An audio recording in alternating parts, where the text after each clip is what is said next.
എന്താണ് pet scan? Thiruvananthapuram regional cancer സെന്ററിലെ radiation physics വിഭാഗം ടെക്നിക്കൽ കോർഡിനേറ്റർ ആയിരുന്ന പി രാമഭദ്രൻ സംസാരിക്കുന്നു. മനുഷ്യ ശരീരത്തിലെ പ്രവർത്തനനിരതമായ അവയവങ്ങളുടെയും കലകളുടെയും പ്രതിബിംബങ്ങളെ ചില റേഡിയോ ആക്റ്റീവതയുള്ള നിർദ്ദേശകങ്ങൾ അഥവാ ട്രേസേഴ്സ് ഉപയോഗിച്ച് അടയാളപ്പെടുത്തുന്നതാണ് പെറ്റ് സ്കാൻ. ഈ സംവിധാനത്തിൽ വളരെ സുരക്ഷിതമായിട്ടുള്ള ഒരു റേഡിയോ ആക്റ്റീവതയുള്ള രാസപദാർത്ഥം മനുഷ്യ ശരീരത്തിലേക്ക് കുത്തിവയ്ക്കപ്പെടുന്നു. ഇതിനെ റേഡിയോ ആക്റ്റീവതയുള്ള നിർദ്ദേശകം അഥവാ റേഡിയോ ട്രേസർ എന്നും ഇതിൻ്റെ പ്രവർത്തനം വഴി പ്രതിബിംബങ്ങളെ പ്രതിഫലിപ്പിക്കുവാൻ കഴിയുന്ന ഉപകരണത്തെ പെറ്റ് സ്കാനർ എന്നും വിളിക്കുന്നു. ശരീരത്തിലെ അസുഖബാധിത കോശങ്ങളെ അഥവാ കലകളെ റേഡിയോ ആക്റ്റീവതയുള്ള നിർദ്ദേശകം ഉയർന്ന അളവിൽ ആഗിരണം ചെയ്യപ്പെടുമ്പോൾ അവയുടെ സുവ്യക്തമായ ചിത്രം പെറ്റ് സ്കാനർ എന്ന ഉപകരണം വഴി അടയാളപ്പെടുത്തുന്നു. ഈ ചിത്രങ്ങൾ ശാരീരിക അവയവങ്ങളുടെയും കലകളുടെയും തത്സമയ പ്രതിച്ഛായ നൽകുന്നത് വഴി അവയുടെ അവസ്ഥാഭേദങ്ങളെക്കുറിച്ച് ഡോക്ടർമാർക്ക് വ്യക്തമായ അറിവും അതുവഴി കുറ്റമറ്റ രീതിയിലുള്ള ചികിത്സ നിർദ്ദേശിക്കുവാനും കഴിയുന്നു. ആധുനിക രീതിയിലുള്ള ഒരു ചികിത്സാ നിർണയ സംവിധാനമാണിത്. ആരോഗ്യരംഗത്തെ ഡോക്ടർമാർക്ക് ഈ സ്കാനുകൾ വഴി കാൻസർ നിർണയത്തിനും അതിൻ്റെ ചികിത്സ നൽകുന്നതിനും ശരീരത്തിൻ്റെ ഇതര ഭാഗങ്ങളിലേക്ക് കാൻസറുകൾ ബാധിച്ചിട്ടുണ്ടോ എന്നും മനസ്സിലാക്കാൻ സാധിക്കും. കൂടാതെ ഹൃദയത്തിൻ്റെ രക്തചംക്രമണത്തെക്കുറിച്ചും തലച്ചോറിനെ ബാധിച്ചിട്ടുള്ള വിവിധ പ്രവർത്തന തകരാറുകളെക്കുറിച്ചും നാഡീവ്യൂഹത്തെക്കുറിച്ചുള്ള പഠനങ്ങൾക്കും ഈ പരിശോധന നടത്തിവരുന്നു. എക്സ്റേ ഉപയോഗിച്ച് പ്രവർത്തിക്കുന്ന CT സ്കാനറുകളും കാന്തിക റേഡിയോ തരംഗങ്ങൾ ഉപയോഗിക്കുന്ന MRI സ്കാനറുകളും ശരീരകലകളുടെയും അവയവങ്ങളുടെയും പ്രതിബിംബങ്ങളെ ലഭ്യമാക്കുമ്പോൾ ആധുനിക പെറ്റ് സ്കാനറുകൾ ശരീരത്തിലെ ആന്തരിക അവയവങ്ങളുടെ കോശാന്തര തലത്തിലുള്ള ഉപാപചയ പ്രവർത്തനത്തിൻ്റെ തൽസ്ഥിതി വിലയിരുത്തുന്നു. CT സ്കാനറുകൾ വഴിയും MRI സ്കാനറുകൾ വഴിയും ലഭ്യമാകുന്നതിനേക്കാൾ മുൻപ് തന്നെ പെറ്റ് സ്കാൻ വഴി ശരീരകോശങ്ങളിലെ ചെറിയ മാറ്റങ്ങൾ പോലും നമുക്ക് വിലയിരുത്താൻ സാധിക്കുന്നു. ആരോഗ്യരംഗത്തെ ഡോക്ടർമാർ ഇന്ന് ഒരേ സമയം തന്നെ പെറ്റ് സ്കാനിനോടൊപ്പം CT സ്കാനറുകളും ഉപയോഗിച്ച് കൂടുതൽ മികവുള്ളതും ത്രിമാന സ്വഭാവമുള്ളതുമായ ശരീരത്തിൻ്റെ ആന്തരിക ഘടനാ ചിത്രങ്ങൾ ലഭ്യമാകുന്നത് വഴി കൃത്യമായ രോഗനിർണയവും അതുവഴി കുറ്റമറ്റ ചികിത്സകളും നിർദ്ദേശിച്ചു വരുന്നു. എന്നാൽ ഇപ്പോൾ ചില ആശുപത്രികളിലെങ്കിലും പെറ്റ് സ്കാനിനോടൊപ്പം MRI സ്കാനും ഉപയോഗിച്ച് ശരീരത്തിലെ മൃദുകോശങ്ങളുടെ അതീവ സാന്ദ്രതയുള്ള ത്രിമാന പ്രതിബിംബങ്ങളെ നിർമ്മിക്കുന്നത് വഴി തലച്ചോറ്, കഴുത്ത്, കരൾ എന്നീ ഭാഗങ്ങളിലുണ്ടാകുന്ന കാൻസറുകളെ നിരീക്ഷിക്കുന്നതിനും നിർണയിക്കുന്നതിനും സാധിക്കുന്നു. ലോകമെമ്പാടുമുള്ള ആശുപത്രികൾ ഇന്ന് രോഗികൾക്ക് മുൻകൂട്ടിയുള്ള രോഗനിർണയത്തിനും മറ്റുമായി പെറ്റ് സ്കാനുകളെ ആശ്രയിക്കുന്നു. സ്തനാർബുദം, ശ്വാസകോശാർബുദം, തൈറോയിഡ് ക്യാൻസറുകൾ തുടങ്ങിയ ക്യാൻസറുകളെയും ഹൃദയസ്തംഭനം, ഹൃദയരക്തക്കുഴലുകൾ, ഇതര ഹൃദയാവസ്ഥകൾ എന്നിവ കണ്ടുപിടിക്കുന്നതിനും തലച്ചോറിലുണ്ടാകുന്ന മുഴകൾ, എപ്പിലെപ്സി അഥവാ അപസ്മാരം, ഓർമ്മക്കുറവ്, അൽഷിമേഴ്സ് തുടങ്ങിയ അവസ്ഥാഭേദങ്ങളെയും കുറിച്ച് മനസ്സിലാക്കുവാൻ പെറ്റ് സ്കാൻ വഴി കഴിയുന്നു. മനുഷ്യ ശരീരത്തിൽ എവിടെയെങ്കിലും കാൻസറുകൾ പ്രാഥമികമായി പെറ്റ് സ്കാനർ ഉപയോഗിച്ച് നിർണയിച്ചു കഴിഞ്ഞാലും ചികിത്സാവേളകളിൽ പിന്നീടും പെറ്റ് സ്കാൻ ചെയ്യേണ്ടി വന്നേക്കാം.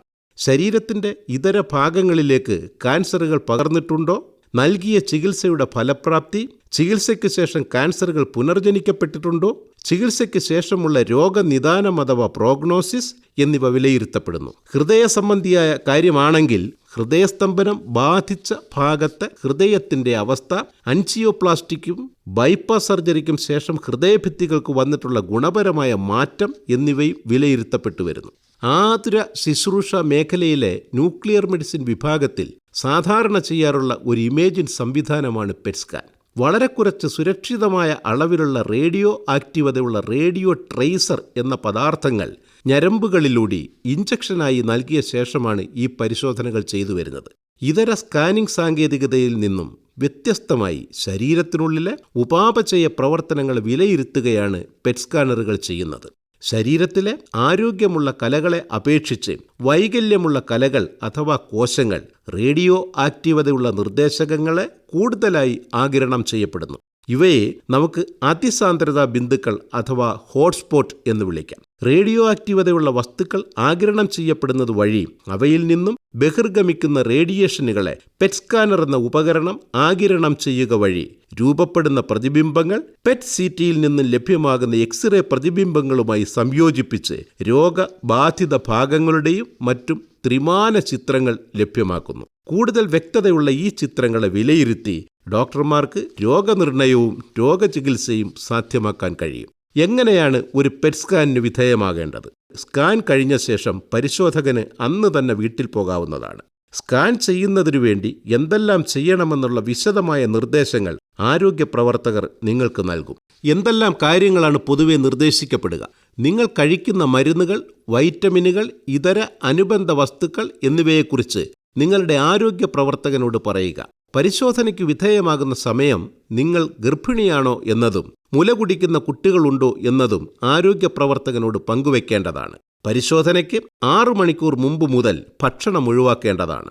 നിങ്ങൾ പ്രമേഹ രോഗിയാണെങ്കിൽ അതിനനുസരിച്ചുള്ള നിർദ്ദേശം നിങ്ങൾക്ക് ലഭ്യമാക്കുന്നതാണ്. വെള്ളം മാത്രമേ അത്യാവശ്യമെങ്കിൽ കഴിക്കാവൂ. ഹൃദയ സംബന്ധിയായ പരിശോധനയ്ക്കാണ് വിധേയമാകുന്നതെങ്കിൽ പരിശോധനയ്ക്ക് 24 മണിക്കൂർ മുമ്പ് തന്നെ കോഫീൻ അടങ്ങിയ പാനീയങ്ങൾ ഒഴിവാക്കേണ്ടതാണ്.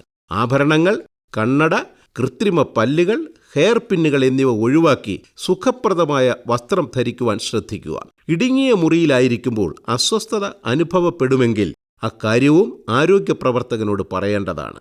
ആവശ്യമായ നടപടികൾ കൈക്കൊണ്ടുകൊള്ളും. പരിശോധനാ ദിവസം സുരക്ഷിതമായ അളവിലുള്ള റേഡിയോ ആക്റ്റീവതയുള്ള മരുന്ന് അഥവാ റേഡിയോ ട്രേസർ നിങ്ങളുടെ കയ്യിലെ സിരയിലേക്ക് കുത്തിവെക്കപ്പെടുന്നു. സാധാരണമായി നൽകി വരുന്നത് ഫ്ലൂറോ ഡിയോക്സി ഗ്ലൂക്കോസ് അഥവാ FDG എന്ന മരുന്നാണ്. കുത്തിവയ്പ്പിന് ശേഷം സ്വസ്ഥനായി 1 മണിക്കൂർ ഇരിക്കുമ്പോഴേക്കും കുത്തിവെച്ച മരുന്ന് നിങ്ങളുടെ രക്തചംക്രമണത്തിലൂടെ ശരീരകലകളിലും അവയവങ്ങളിലും എത്തിച്ചേരും. ശരീരത്തിന് ആയാസമുണ്ടായാൽ പരിശോധനാ ഫലത്തിലും മാറ്റങ്ങൾ സംഭവിക്കാം. പെറ്റ് സ്കാനിനോടൊപ്പം നമുക്ക് CT ഉപയോഗിച്ചുള്ള സ്കാനുകളും നിർദ്ദേശിക്കപ്പെട്ടാൽ നിങ്ങൾക്ക് കോൺട്രാസ്റ്റ് അഥവാ വ്യതിരേകം ഉപയോഗിച്ച് സിരയിലൂടെ ഒരു കുത്തിവയ്പ് കൂടി വേണ്ടിവരും. ആന്തരികാവയവങ്ങളുടെ വ്യക്തമായ ത്രിമാന ചിത്രങ്ങൾ ലഭ്യമാക്കുന്നതിനു വേണ്ടിയാണ് ഇങ്ങനെ ചെയ്യുന്നത്. ശേഷം നിങ്ങളെ പെറ്റ് CT സ്കാനറിലേക്ക് കിടത്തി സ്കാൻ ചെയ്യപ്പെടുന്നു. ഏകദേശം 1/2 മണിക്കൂറോളം നിങ്ങൾ നിശ്ചലമായി കിടക്കേണ്ടി വരും. അനക്കം സംഭവിച്ചാൽ ഗുണനിലവാരമുള്ള പ്രതിബിംബങ്ങൾ ലഭിക്കാതെ വരും. സ്കാനിംഗ് കഴിഞ്ഞാൽ ആരോഗ്യ പ്രവർത്തകർ നിങ്ങളുടെ ലഭ്യമായ ഇമേജുകൾ പരിശോധിച്ച് ഗുണനിലവാരമുള്ളതാണ് എന്നുറപ്പാക്കിയ ശേഷം നിങ്ങൾക്ക് ആശുപത്രി വിടാവുന്നതാണ്. പെറ്റ് സ്കാനുകൾ പൊതുവെ അപായരഹിതവും സുരക്ഷിതവുമാണ്. ഇത് വേദനാരഹിതമാണ്. റേഡിയോ ആക്റ്റീവതയുള്ള ട്രേസർ ഇഞ്ചക്ഷനായി ഉപയോഗിക്കുന്നുവെങ്കിലും അതിൽ നിന്നുള്ള റേഡിയേഷന്റെ അളവ് തുലോം കുറവാണ്. ഇത് കൂടുതൽ സമയം നമ്മുടെ ശരീരത്തിൽ നിലനിൽക്കില്ല. സ്കാനിങ്ങിന് ശേഷം കൂടുതലായി വെള്ളം കുടിക്കുന്നത് വഴി ഇത് ശരീരത്തിൽ നിന്നും വിസർജ്യങ്ങളിലൂടെ പുറന്തള്ളപ്പെടുന്നതാണ്. ഗർഭിണിയായിരിക്കുമ്പോഴും മുല കുടിക്കുന്ന കുട്ടികളുള്ളവരും പെറ്റ് സ്കാനിന് വിധേയമാകാൻ പാടില്ല. ഇത് ഗർഭസ്ഥ ശിശുവിനും മുല കുടിക്കുന്ന കുട്ടിക്കും റേഡിയേഷൻ ലഭിക്കുവാൻ ഇടവരുത്തും. വളരെ പരിമിതമായെങ്കിലും ചില ആളുകൾക്ക് റേഡിയോ ആക്റ്റീവതയുള്ള ട്രേസറുകൾ വഴിയോ CT സ്കാൻ കൂടി ചെയ്യേണ്ട രോഗികൾക്ക് നൽകുന്ന കോൺട്രാസ്റ്റ് ഇഞ്ചക്ഷൻ വഴിയോ ചില അലർജികൾ ഉണ്ടാകാറുണ്ട്. ഇത്തരം സാഹചര്യങ്ങളിൽ ഉടൻ തന്നെ ആരോഗ്യ പ്രവർത്തകർ സത്വര നടപടികൾ സ്വീകരിച്ചുകൊള്ളും. പരിശോധനയ്ക്ക് വിധേയമാകുന്ന പ്രമേഹ രോഗികൾക്കും റേഡിയോ ട്രേസർ വഴി ഉണ്ടാകുന്ന വ്യതിയാനങ്ങൾ ക്രമപ്പെടുത്തുന്നതിന് ആരോഗ്യ പ്രവർത്തകർ ആവശ്യമായ നിർദ്ദേശങ്ങൾ നിഷ്കർഷിക്കുന്നതാണ്. നന്നായി പരിശീലനം ലഭിച്ച ഒരു റേഡിയോളജിസ്റ്റ് നിങ്ങളുടെ ലഭ്യമായ സ്കാനുകൾ പരിശോധിച്ച് അതിൻ്റെ ഫലം തുടർ നടപടികൾക്കായി നിങ്ങളുടെ ഡോക്ടർക്ക് അയച്ചു കൊടുക്കുകയും ചെയ്യുന്നു. 1970കളുടെ തുടക്കത്തിൽ തന്നെ പെറ്റ് സ്കാനറുകൾ കണ്ടുപിടിക്കപ്പെട്ടുവെങ്കിലും 2002 സെപ്റ്റംബർ 30 ഇന്ത്യയിൽ പെറ്റ് സ്കാൻ പ്രവർത്തനം ആരംഭിച്ചത്. ഇന്ന് ലോകത്താകമാനം നിരവധി പെറ്റ് സ്കാനറുകൾ പ്രവർത്തന നിരതമാണ്. എന്താണ് pet scan? Thiruvananthapuram regional cancer സെന്ററിലെ റേഡിയേഷൻ ഫിസിക്സ് വിഭാഗം ടെക്നിക്കൽ കോർഡിനേറ്റർ ആയിരുന്ന P. രാമഭദ്രൻ സംസാരിക്കുകയായിരുന്നു ഇതുവരെ. Shadha